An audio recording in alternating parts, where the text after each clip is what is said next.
മുറിവുകൾ നിറഞ്ഞ തോളിലേക്ക് പരുക്കൻ മരക്കുരിശിന്റെ ഭാരം അമരുന്നു. അത് കേവലം മരക്കുരിശിന്റെ ഭാരമല്ല, നൂറ്റാണ്ടുകളായുള്ള മനുഷ്യകുലത്തിന്റെ മുഴുവൻ വീഴ്ചകളുടെയും കണ്ണുനീരിന്റെയും ഭാരമാണ്. ഓരോ ചുവടുവയ്പിലും ആ കുരിശ് അവിടുത്തെ മാംസത്തിലേക്ക് ആഴ്ന്നിറങ്ങുന്നു. എങ്കിലും ആ യാത്രയിൽ ഒരു പിന്മാറ്റമില്ല. കാരണം ആ കുരിശിന്റെ അറ്റത്ത് മാനവികതയുടെ രക്ഷ ഒളിഞ്ഞിരിപ്പുണ്ട്. നമ്മുടെ ഓരോരുത്തരുടെയും ജീവിതത്തിൽ നാം ചുമക്കുന്ന കുരിശുകളുണ്ട്.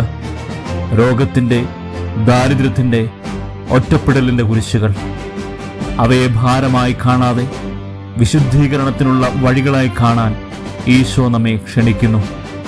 പരാതികളില്ലാതെ സ്വന്തം കുരിശെടുത്ത് ക്രിസ്തുവിനെ അനുഗമിക്കുമ്പോഴാണ് നാം യഥാർത്ഥത്തിൽ ക്രിസ്തു ശിഷ്യരാകുന്നത്.